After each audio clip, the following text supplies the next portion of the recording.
Rose's fingers trembled as the ballroom doors of the Cheongdam Grand Palace Hotel swung open, and every camera in the room turned toward her husband walking in with another woman on his arm. Rose hadn't been invited. She'd crashed her own humiliation because some twisted part of her needed to see it with her own eyes, needed to watch Doyun Kang, the man she'd built an empire beside for 9 years, present his new fiancé to 300 of Seoul's wealthiest families like Rose had never existed at all. Ladies and gentlemen, Doyun's voice rang out, smooth and practiced. I'd like you to meet the woman who is going to change everything for the Kang family, Vivienne Ashworth Lee. Applause. Champagne glasses clinking. Rose's stomach turned to ice. Vivienne stood there in ivory silk, diamonds dripping from her throat like she'd been born wearing them, her smile aimed directly at Rose like a blade. "Oh," Vivienne said, loud enough for the room to hear, "is this the ex? The one from Atlanta? How brave of you to come." Laughter rippled through the crowd. Rose felt her face burn. "I built this company with him," Rose said, her voice cracking despite herself. "I flew to Seoul when I was 6 months pregnant with our first proposal deck. I learned Korean at midnight after 12-hour workdays so his mother wouldn't have to translate for me at dinner. I gave him everything. And now you're giving him a divorce," Doyun said coldly, stepping forward, his jaw tight, his eyes refusing to meet hers. "Rose, please. Don't do this here." "Don't do what, Doyun? Tell the truth." Rose's voice broke. "You divorced me on a press release. I found out I wasn't your wife anymore from a headline on my phone while I was in a board meeting in Buckhead." A murmur rolled through the crowd. Someone's phone was already recording. Doyun's mother, seated near the front in a mint green hanbok, pressed a handkerchief to her lips like Rose's pain was an inconvenience to her evening. "This is exactly why we told you he needed someone more suitable," she said. "Vivienne's family owns half of Cheongdam. What did you ever bring to this family besides scandal?" "I brought him back from bankruptcy," Rose snapped, and the room went dead silent. "In 2021, when Kang Holdings was 6 weeks from collapse, it was my restructuring plan that saved 4,000 jobs." "But sure, let's talk about what I brought." "Enough," Doyun said sharply. "Security, please escort." "No need," a voice cut through the ballroom, low and unhurried, carrying an authority that made the entire room go still. Every head turned. A man walked through the parted crowd like the room itself had been arranged for his entrance, tall, dressed in black, a scar tracing the edge of his jaw, his eyes locked on Rose with an intensity that made her breath catch. She didn't know him. She'd never seen him in her life. But something about the way the waitstaff froze, the way 2 of Doyun's own bodyguards took an involuntary step back, told her this man did not belong to anyone's guest list. He belonged to no one's permission. "Who let him in?" Vivienne hissed, her composure slipping for the first time all night. The man ignored her completely. He walked straight to Rose, shrugged off his jacket, and settled it gently around her bare shoulders like she was the only person in the room worth protecting. "You shouldn't be cold," he said quietly, only for her. "Not tonight. Not ever again." "Who are you?" Rose whispered. "Someone who's been waiting a long time to walk into this room," he said. Then he turned to face the crowd, and his voice dropped into something colder, sharper, a voice used to being obeyed. "My name is Kian Ryu. And I think it's time this family learned exactly who they've welcomed to their table." Doyun's face drained of color. "Kian Ryu," he repeated, like the name itself was a threat. Because in certain circles that ran far beneath Seoul's glittering skyline, in shipping ports and shell corporations and boardrooms where deals were sealed in blood instead of ink, everyone knew that name. Kian Ryu didn't attend galas. Kian Ryu owned the people who threw them. "Someone bring up the projector feed," Kian said, snapping his fingers once. "This is absurd," Doyun's mother stammered. "You can't just." "I can do quite a lot, actually," Kian said, and the giant screen behind the head table flickered to life. Rose watched, frozen, as bank transfer records began scrolling across the projection, wire transfers, shell account numbers, dates stamped over the last 14 months. Vivienne's face went the color of the tablecloths. "Meet Vivienne Ashworth Lee," Kian said, his voice carrying to every corner of the ballroom. "Not an heiress. a con artist who has spent the last year quietly draining $41 million out of Kang Holdings' overseas accounts, the very same accounts she convinced Doyun to hand her signing authority over right after their engagement. Gasps erupted. Vivian stumbled backward. That's fabricated. That's a lie. Is it? Kian tilted his head. Because the Ashworth-Lee family conglomerate you claimed was worth $2 billion filed for insolvency in Palm Beach 11 days ago. Your father's been hiding it from the press. From your fiancée. From everyone. Doyun turned to Vivian, his whole body trembling. You told me your family owned 3 hotel chains. You told me. Doyun, baby, let me explain. You let me humiliate my wife for nothing? His voice cracked into something raw and ugly. You told me she'd triple our valuation. She's not your wife, Vivian snapped, panic making her cruel. I'm going to be your wife, and once we merge the companies. There is no company to merge, Kian said flatly. There's no money. There never was. The ballroom had become a courtroom, and Doyun was standing in the defendant's box with nowhere left to run. Rose watched him, the man she had loved for 9 years. The man who had called her pathetic on a stage 20 minutes ago, completely unravel in real time, his empire, his engagement, and his pride collapsing under the weight of his own arrogance. Rose, Doyun turned to her, desperate now, reaching for her hand. Rose, I made a mistake. I need you. The company needs you. Please. Rose looked down at his hand on her wrist, then up at his face, something in her chest going glacially calm. You had me, she said softly. You had everything, and you threw it away for a woman who couldn't even be bothered to make her lies believable. She stepped back into the warmth of Kian's jacket, and for the first time all night, she felt like she could breathe. But Doyun's mother wasn't finished, not yet. And somewhere in the back of the ballroom, a second video was queued up, one that would reveal exactly how deep the Kang family's lies really went. Besties, if you want to see Doyun's family lose everything, piece by piece, secret by secret, make sure you're subscribed, because it only gets messier from here. Rose's champagne glass shattered against the marble floor. You're right, Doyun's mother said, her voice suddenly ice-cold, all pretense of grief gone. There is another video. And Kian Ryu doesn't have the only camera in this family. She snapped her fingers, and a second screen, smaller, mounted near the bar, flickered on. Rose's stomach dropped as her own face appeared on it, time-stamped from 3 years ago, in a private hospital room in Atlanta. No, Rose whispered. You wouldn't. I would, the older woman said, rising from her seat, her mint-green hanbok rustling like a warning. You want to talk about what you brought to this family? Let's talk about the miscarriage you hid from my son for 6 weeks. Let's talk about how you let him believe you were simply stressed while you sat in a hospital alone because you didn't trust him enough to let him grieve with you. The room gasped. Rose felt the floor tilt beneath her heels. Stop this, Doyun said, but his voice had no strength left in it. He was staring at the screen, at Rose's face on it, pale and exhausted and utterly alone in that hospital bed. Mother, stop. Why? His mother snapped. She wants honesty tonight. Let's give her honesty. Rose's hands were shaking now, not from fear but from a fury so old it had calcified into something quiet and lethal. I hid it, she said, because every single time I brought you bad news, you found a way to make it my failure. I lost our baby, and I was terrified that if I told you, you'd tell me it was because I worked too hard, or traveled too much, or wasn't restful enough for your bloodline. So yes, I grieved alone.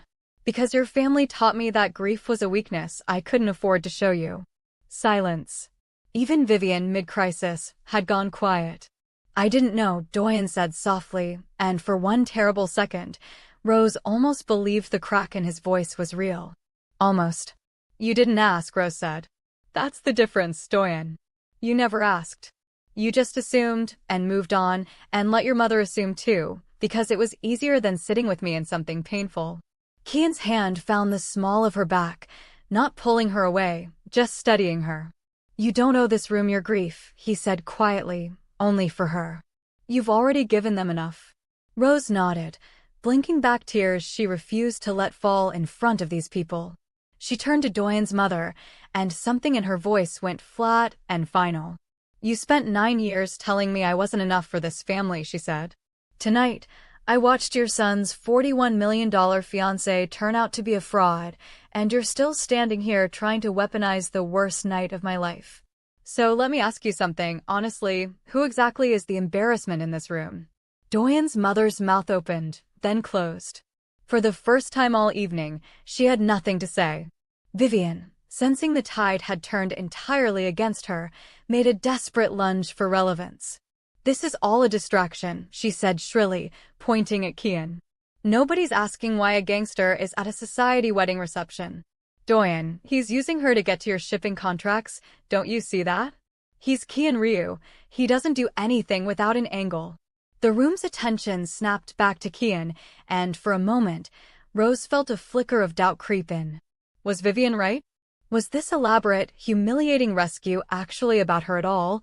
Or was she just collateral in some larger war between powerful men? "You want to know my angle?" Kian said, and something dangerous moved behind his eyes.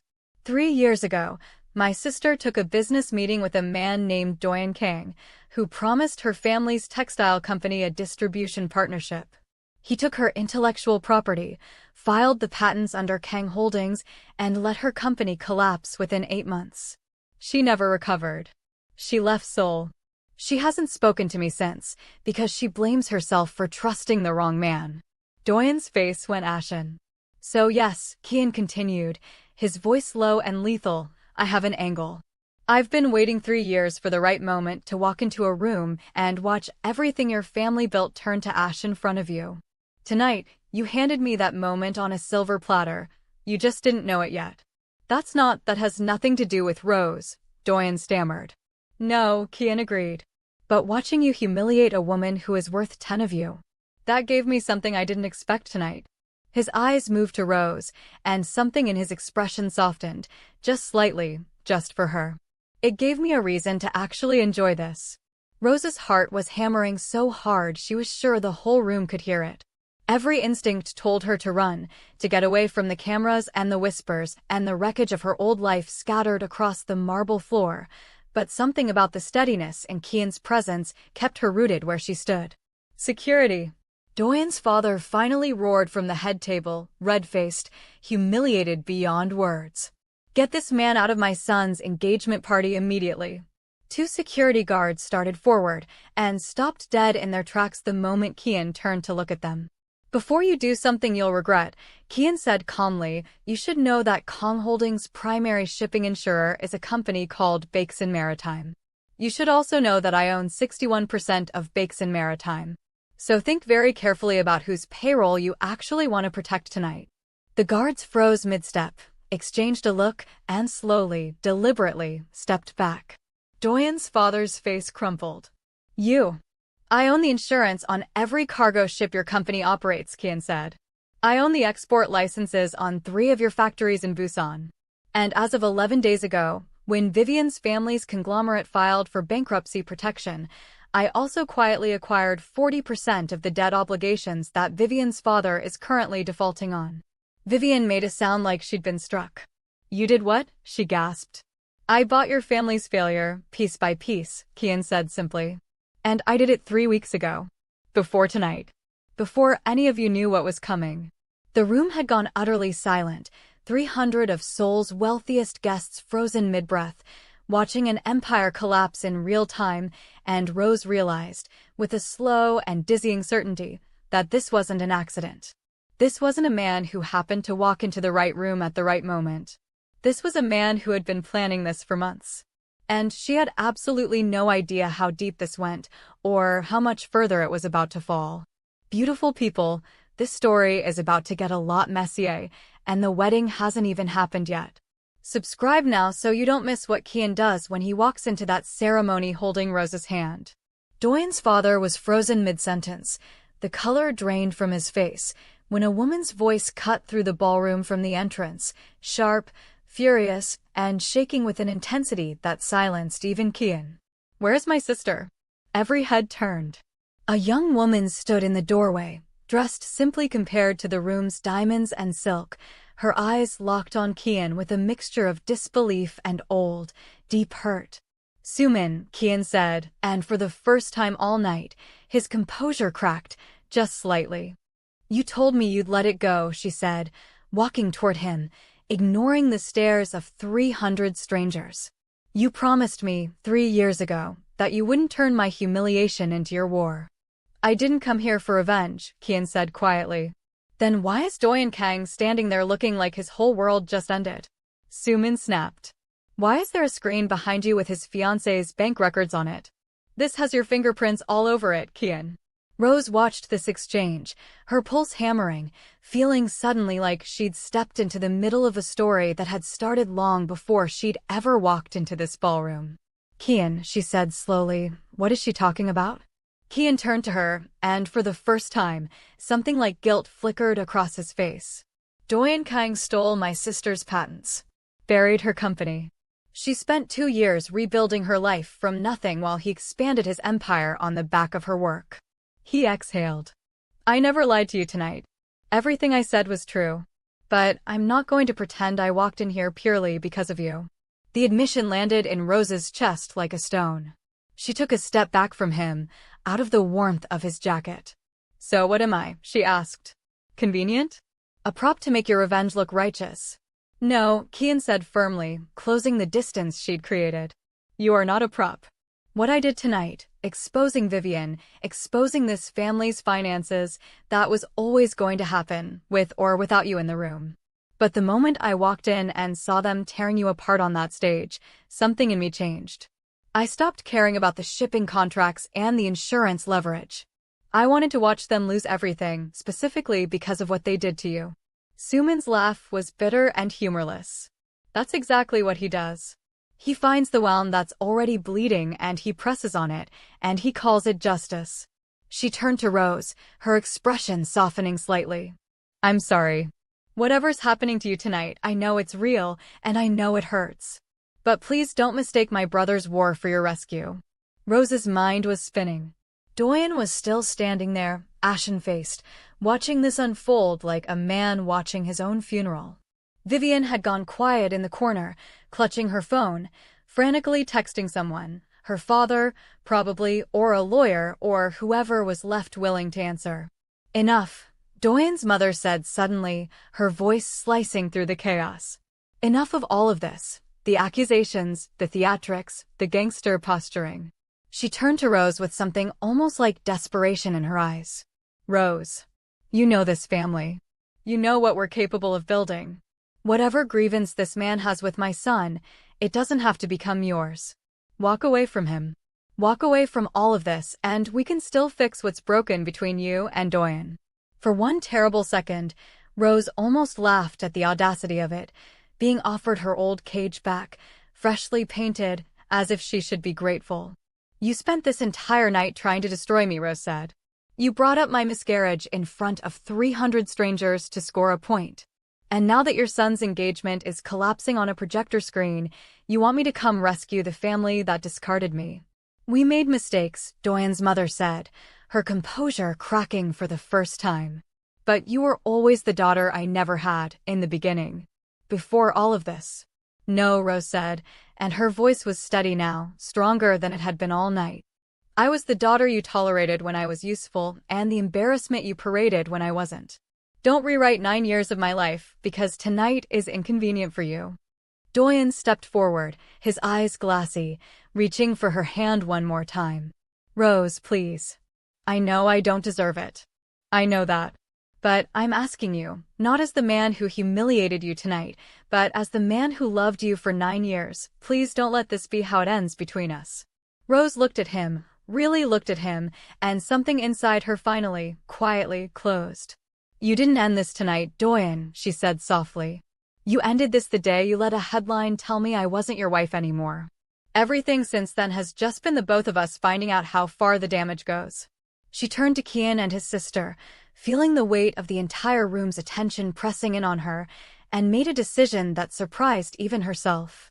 "I don't know what's between the two of you," she said, looking between Kian and Sumin, "and, honestly, tonight has been enough chaos for one lifetime. But Sumin, I'm sorry for whatever this family did to you. And Kian, she paused, meeting his eyes. Thank you for the jacket. But I didn't come here to be rescued. I came here to face this myself. So the next move, whatever it is, needs to be mine. She squared her shoulders, turned to the room of stunned faces, and raised her voice so it carried to every corner of the ballroom. For 9 years, I built Kang Holdings alongside a man who let his family treat me like a placeholder, she said. Tonight, I watched that same man throw away everything we built for a con artist who couldn't even keep her lies straight for 6 months. I'm not here for revenge. I'm not here for pity. I'm here because I refuse to let any of you write the ending to my story for me. Vivian, cornered and desperate, finally snapped. You think you're so righteous? She spat. You have no idea what's coming for you, sweetheart. My family didn't get to where we are by losing gracefully. The lights in the ballroom flickered once, twice, and then the massive projector screen behind them all crackled back to life with a new feed, one that hadn't been cued by Kian or anyone in his employ. Someone else had just hijacked the broadcast. And whoever it was, they had something new to show the room. Besties. The players in this story are multiplying fast, and not everyone chasing Doyun's downfall wants the same ending. Subscribe now, because the next scene reveal changes everything you think you know about this night. The screen crackled fully to life, and Rose's stomach dropped as her own voice, recorded, private, began playing through the ballroom speakers. I don't know if I can keep doing this, Mira. Every day I wake up and I perform being okay, and some nights I don't know where the performance ends and I begin. Rose froze. That was her voice, from a call to her best friend back in Atlanta, 8 months ago, during the worst weeks after the divorce announcement. Private. Unguarded. Never meant for anyone but the one person she trusted most. Turn it off, Rose said, her voice shaking. Turn it *off. Doyun's mother looked genuinely stunned, glancing at her husband, at Kian, at the confused staff scrambling toward the AV booth. That's not us, she said. We don't have that recording. Then who does? Kian snapped, already moving toward the booth, his calm finally cracking into something sharper. The recording kept playing, Rose's private grief filling the ballroom like smoke. Sometimes I think about how much easier it would be if I just stopped trying to hold it together for everyone else's comfort. Rose's hands were trembling now, mortification and fury tangled together so tightly she couldn't separate them. This wasn't a business record or a bank statement. This was the rawest, most exhausted version of herself, dragged into a room full of strangers who had spent the last hour treating her pain as entertainment.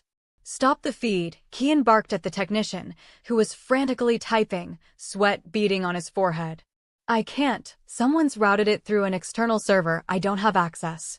The recording cut off abruptly, replaced by a single line of text on the screen. Ask your Mafia boyfriend whose secrets he's really protecting. The room turned, as one, back to Kian. What does that mean? Rose asked, her voice low and dangerous now, the mortification burning away into something colder. Kian. What does that mean?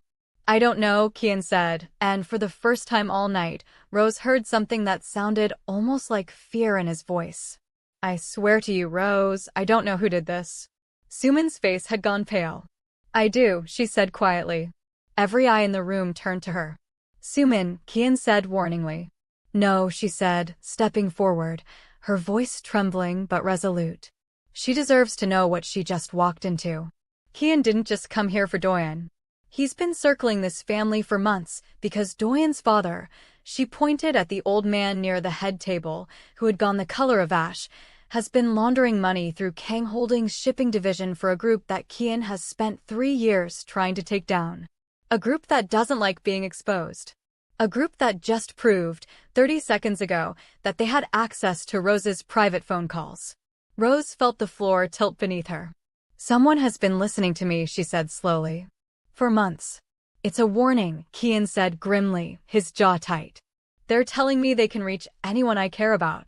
They're telling me this isn't over. You said this was about Vivian. About Doyun. About your sister's company, Rose said, her voice rising, panic and anger bleeding together. You didn't say I was going to become collateral in a war with criminals who have been recording my private conversations. I didn't know they were watching you, Kian said. If I had known. You would have what? Warned me before you wrapped your jacket around my shoulders and made yourself the center of my worst night. Rose stepped back from him, her chest heaving. I trusted you for exactly 40 minutes, Kian, and in that time I've been humiliated on 2 separate screens in front of 300 strangers. Rose. No. She held up a hand, silencing him. I need air. I need 1 minute where I'm not being used as ammunition in somebody else's war. She turned and walked toward the terrace doors, her heels echoing against the marble, the whispers of the crowd trailing after her like smoke. Behind her, she heard Doyun's voice, desperate, calling her name, and beneath it, quieter, she heard Kian telling his sister, in a low and furious voice, that this had gone further than he'd planned, that someone inside his own organization must have leaked her information. Rose pushed through the terrace doors into the cold Seoul night. The city lights of Cheongdam-dong sprawled out beneath her like a field of stars, and finally let herself breathe. You handled that better than most people would, a voice said from the shadows near the railing. Rose spun around, her heart lurching, to find a woman she didn't recognize leaning against the terrace wall, elegant, composed, watching her with an unreadable expression. Who are you? Rose asked warily. Someone who's been watching this family collapse for a long time, the woman said, stepping into the moonlight. My name is Heiress. I used to work for Vivian's father before his empire started crumbling. And I have information that's going to matter a great deal more than anything you just watched inside. Rose's pulse quickened. What kind of information? Heron's expression turned grim. The kind that proves Doyun didn't just fall for Vivian's lies by accident. The kind that proves he knew exactly what she was 3 months before he divorced you. Rose's whole body went cold. He knew, Heron said again, quieter this time, watching the words land. And he married her anyway. Besties.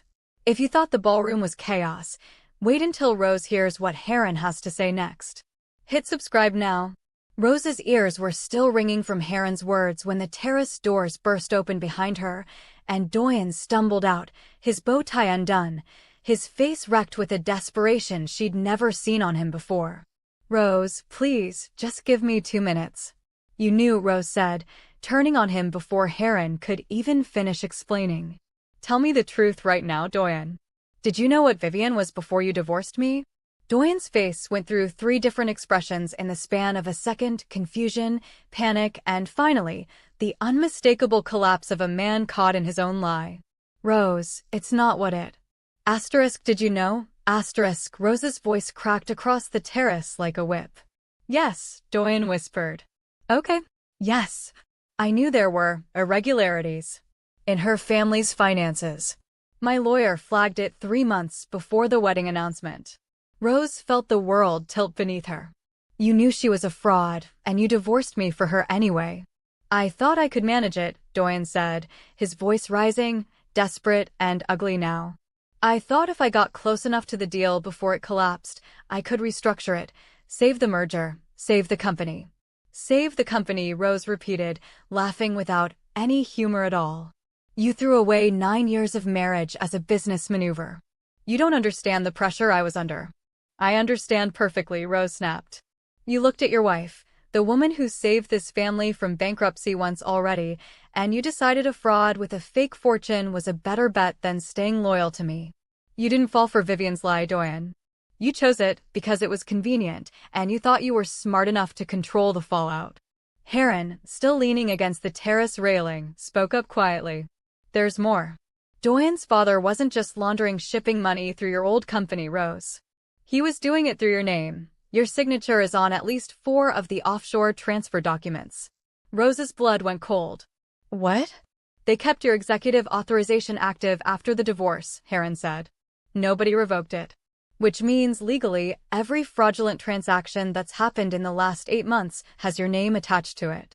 That's not possible, Rose said, but even as she said it, dread was pooling in her stomach because she remembered, vaguely, distantly, an email from legal about updating signatory permissions that she'd been too devastated to read closely in the weeks after the divorce announcement. You did this, she said, rounding on Doyun, her voice shaking with fury now. You left my authorization active on purpose. You needed a scapegoat in case the fraud ever surfaced, and you picked the woman you'd already publicly humiliated because you knew no one would believe her. That's not Rose, I would never. Stop lying to me. Rose's voice broke, raw and furious, echoing off the terrace stone. You have lied to me every single time you've opened your mouth tonight. First it was Vivian's fortune, then it was your family's finances, now it's my own legal exposure. How much more of my life did you sacrifice to protect yourself? The terrace doors burst open again, and this time it was Kian, his expression thunderous, Sumin close behind him. Rose, we need to leave. Now, the same server that leaked your call just pushed a press release to 4 major outlets naming you as a person of interest in the Kang Holdings fraud investigation. Asterisk what? Asterisk, Rose's knees nearly buckled. Someone's moving fast to bury this before it touches Doyun's father, Kian said grimly. And right now, you're the easiest name to sacrifice. This is insane, Rose said, pressing her palms against her temples, her mind spinning too fast to keep up with the collapsing walls around her. An hour ago, I was just trying to survive watching my ex-husband get engaged. Now I'm being framed for federal fraud. I can fix this, Doyun said quickly, stepping toward her. Rose, let me help. Let me talk to my father. We can revoke the authorization retroactively, we can. No, Kian said flatly, stepping between them with a physical finality that left no room for argument. You've done enough helping for one lifetime. Doyun's jaw tightened. This isn't your family, Kian. This isn't your business. It became my business the moment your father's fraud touched a woman I have no intention of letting your family destroy, Kian said, his voice low and lethal. Since when do you care what happens to her? Doyun snapped. You showed up tonight for revenge on my family. Don't pretend this is anything more than. I don't have to explain myself to you, Kian said, but I'll explain this much. The moment your mother played that video of Rose's miscarriage to score a point in front of 300 strangers, this stopped being about shipping contracts and insurance leverage. So watch very carefully what happens to your family in the next 24 hours, Doyun, because I intend to make sure every single person in Seoul knows exactly what kind of man you really are. Rose, standing between the wreckage of her marriage and the whirlwind of a man who'd walked into her life 40 minutes ago with a jacket and a promise she wasn't sure she could trust, felt something shift inside her, not fear anymore, but a cold, clear resolve. Both of you, stop, she said, and something in her voice made even Kian go quiet. I am not a prize in whatever war the two of you are fighting. I am not a name you get to attach to a fraud case to save yourselves. And I am certainly not going to stand on this terrace while you decide my future for me. She turned to Heron. You said you have proof. Real proof, documents, not rumors. I have everything, Heron said. Transfer records, signed authorizations, email chains going back 14 months. Enough to clear your name completely and put Doyun's father in a courtroom by next week. Then give it to me, Rose said. Not to Kian. Not to the press. To me. Because I am done being rescued, used, or framed by men who think they know what's best for my life. Heron studied her for a long moment, then nodded slowly, reaching into her clutch for a small drive. There's one more thing you should know before you take this, she said quietly.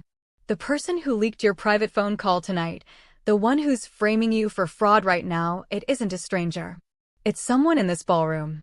Someone who's been closer to you than you think. Rose's stomach dropped. Who? Heron's eyes flicked past Rose's shoulder, toward the terrace doors, where a familiar face had just stepped into view, someone Rose had trusted completely, someone who had no business being anywhere near tonight's chaos at all. Beautiful people, this betrayal is about to cut deeper than anything Doyun ever did.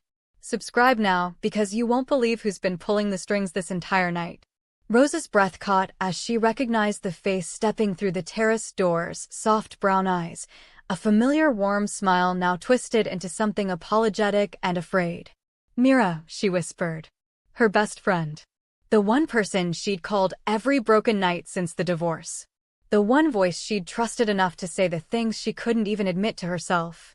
Rose, I can explain, Mira said, her hands trembling as she stepped closer, mascara already smudged down her cheeks.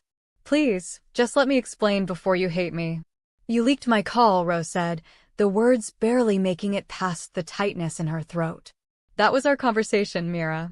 That was me at my lowest, trusting you with things I never even told my own mother." "They threatened my brother," Mira said, her voice breaking. "Doyun's father, he found out about the loan my brother took from one of his shell companies 2 years ago, and he said if I didn't hand over something that would keep you quiet, keep you contained, he'd bury my brother in debt collection and criminal charges." "I didn't know what else to do, Rose." I panicked. Rose felt like the ground had opened beneath her.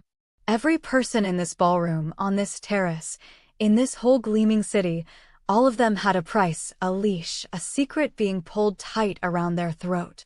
"You could have called me," Rose said, her voice cracking. "You could have told me they were coming after you. Instead, you let me stand in there and have my worst month played out loud for 300 strangers." "I know," Mira said, crying openly now. "I know, and I hate myself for it. I've hated myself every second since I sent that file, Rose. I sat in my car outside this hotel for 40 minutes trying to convince myself not to come tell you the truth, because I didn't know how to face what I'd done to you." Rose's anger was still there, hot and justified, but underneath it, something in her softened despite herself, because she knew exactly what it felt like to be cornered by the Kang family's cruelty. To make a desperate choice under pressure and hate the person that choice turned you into. "I'm not going to pretend this doesn't hurt," Rose said quietly. "It does. It's one of the worst betrayals of my entire life, and it happened on the same night as every other one." She wiped at her own eyes, refusing to let herself fully break down in front of the crowd, still murmuring behind the terrace doors. "But I also know what this family does to people who don't bend. I know what it costs to say no to them." "I should have trusted you enough to say no anyway," Mira whispered. "Yeah," Rose said honestly. "You should have. And we're going to have to sit with that later, when this isn't happening in the middle of a collapsing engagement party." She reached out, hesitant, and squeezed Myra's trembling hand once. "But right now, I need to know exactly what you gave them and exactly who has copies. Because if they have that call, they might have more." Mira nodded quickly, wiping her face. "There's a whole file. Voicemails, texts, some old messages from when things were really bad, after the miscarriage. I only sent them the one recording, I swear, but I don't know what else they've pulled from the company servers over the last year." Rose closed her eyes, feeling the full, exhausting weight of it, that even her grief, her private unraveling in the loneliest nights of her life, had been catalogued somewhere as leverage, as ammunition, as a weapon someone might one day point at her. Kian, who had been standing silently at the edge of the terrace giving them space, finally stepped forward, his voice gentler now than Rose had heard it all night. "Whatever else they have," he said, "it stops being useful to them the second the real story breaks first.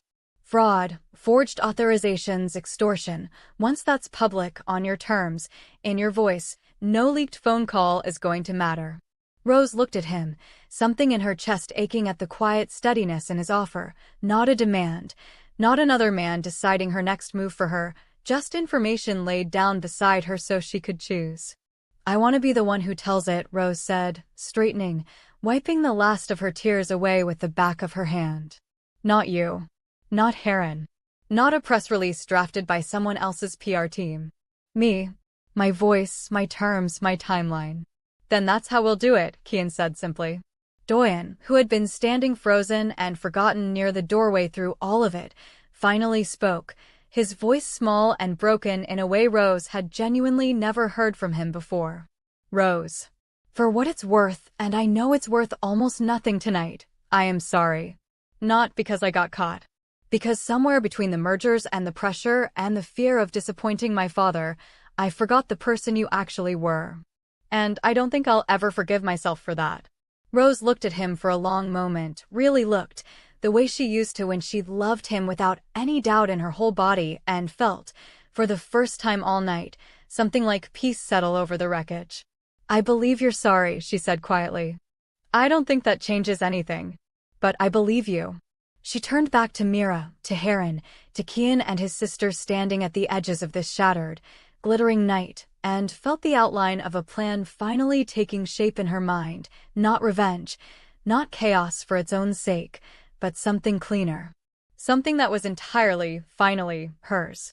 Tomorrow, she said, the world finds out exactly what the Kang family did. Not through a leaked recording. Not through gossip. Through me. Besties.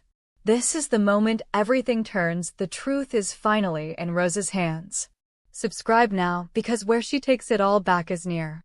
Rose stood in front of the mirror in her hotel suite the next morning, watching her own reflection with a steadiness she hadn't felt in months, while Kian's team set up a single camera in the corner of the room.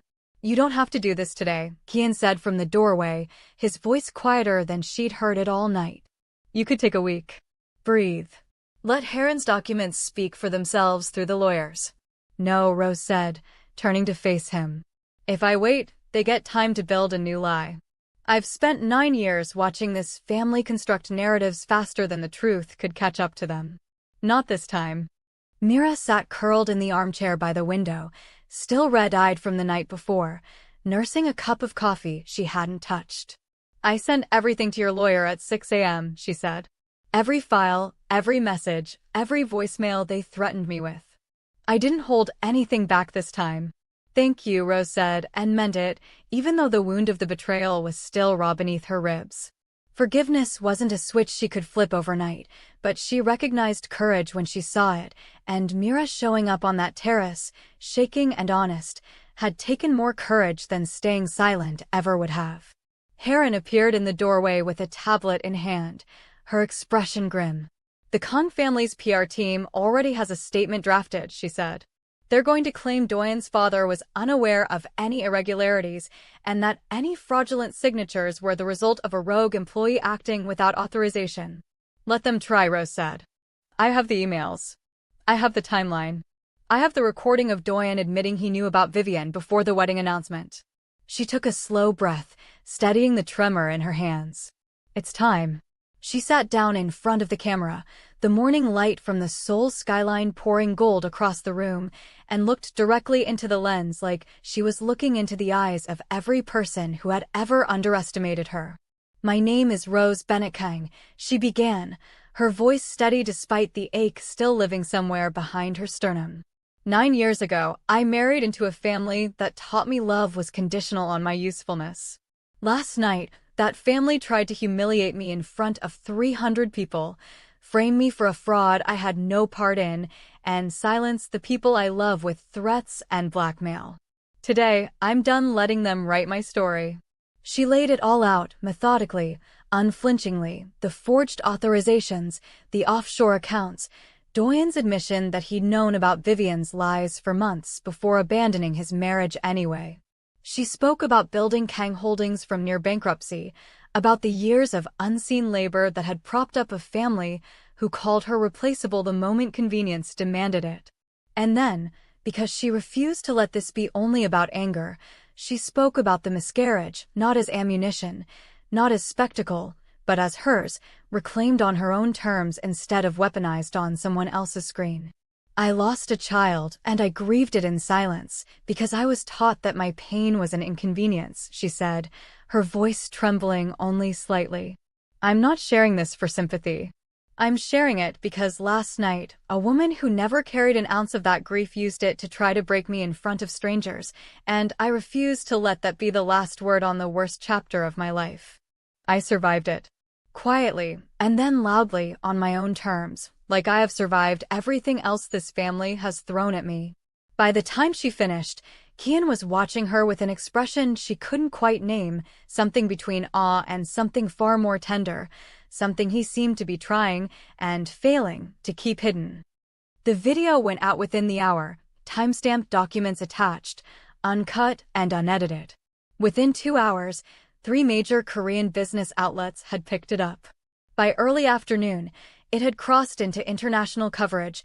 Rose Kang, the American woman who'd rebuilt Kang Holdings from ruin, publicly and calmly dismantling the family that had discarded her. Rose's phone buzzed relentlessly on the hotel desk, reporters, old colleagues, distant relatives she hadn't spoken to in years suddenly eager to reconnect. She ignored all of it, watching instead as the financial news alerts began rolling in, each one a small, satisfying collapse. Kang Holdings stock drops 34% amid fraud allegations. Ashworth Lee conglomerate confirms insolvency filing, engagement to Kang heir reportedly off. Sources say Kang family patriarch under investigation for offshore transfer fraud. Doyun called 17 times that afternoon. Rose let every single one go to voicemail. It was Sumin who finally reached her, not through the phone, but in person, appearing at her hotel door around sunset with an expression Rose hadn't expected, something like solidarity, hard-won and quiet. "I owe you an apology," Sumin said, once Rose let her in. "I accused you last night of being a prop in my brother's revenge. I was wrong. You weren't anyone's prop. You were the only person in that entire ballroom who told the truth without flinching." Rose managed a tired smile.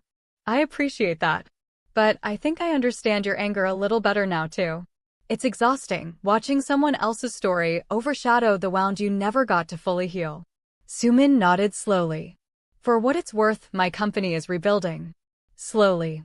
Kian's been trying to help for years, and I've spent just as long refusing him out of pride." She hesitated. "Maybe it's time I stopped punishing him for trying to fix something he broke by accident." Rose thought of Kian standing at the edge of every room tonight, steady and quietly protective, never once asking her to be smaller or softer or more convenient. "Maybe it's time a lot of us stopped punishing the people who are actually trying," she said. As the sun dipped fully below the Seoul skyline, painting the room in deep amber light, Rose's phone buzzed one final time, not a reporter, not Doyun, but a calendar notification she hadn't set herself. Kang Ashworth wedding, tomorrow, 2 p.m., Grand Palace Hotel. Somehow, impossibly, after everything that had unraveled in the last 24 hours, the wedding was apparently still happening. Rose stared at the notification for a long moment, feeling something cold and clear settle over her. She wasn't finished yet. Besties. Rose thought the truth would be enough to stop the wedding, but tomorrow proves her wrong.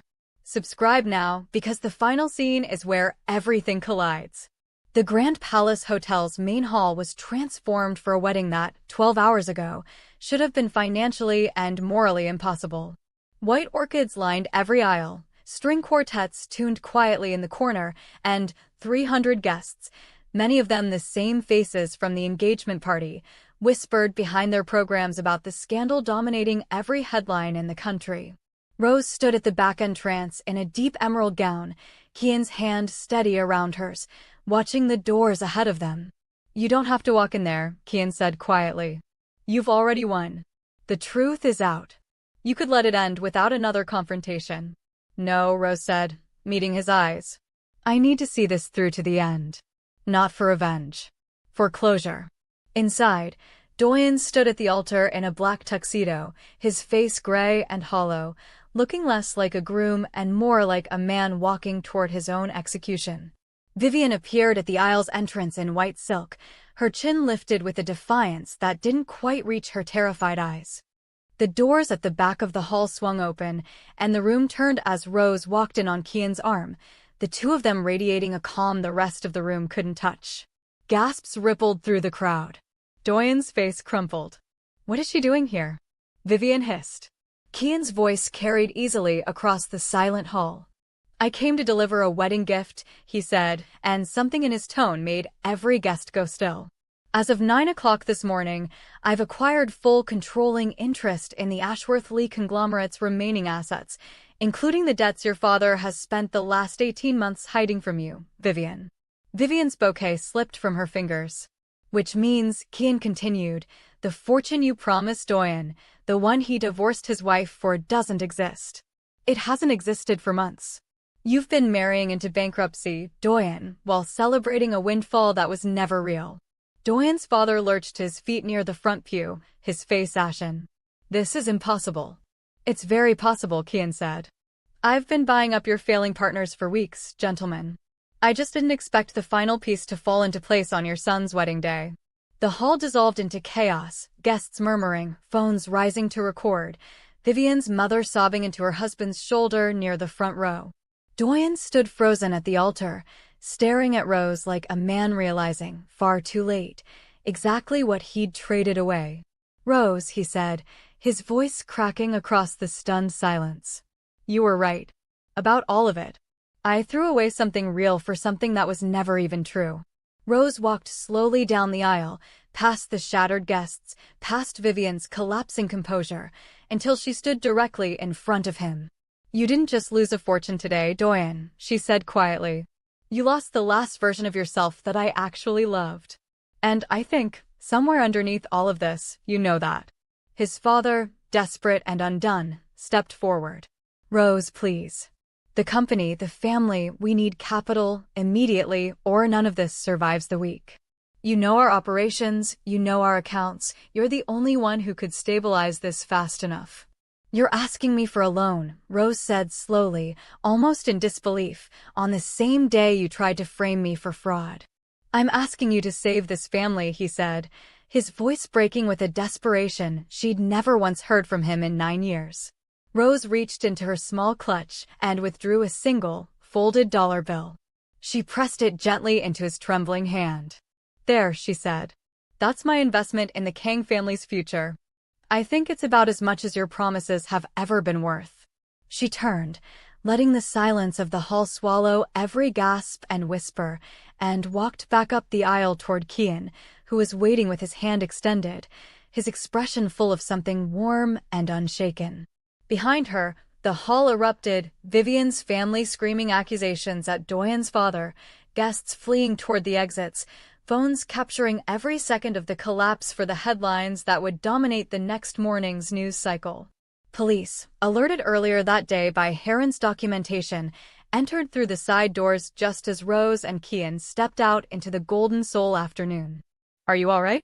Kian asked softly, once they were outside, the chaos fading behind heavy glass doors.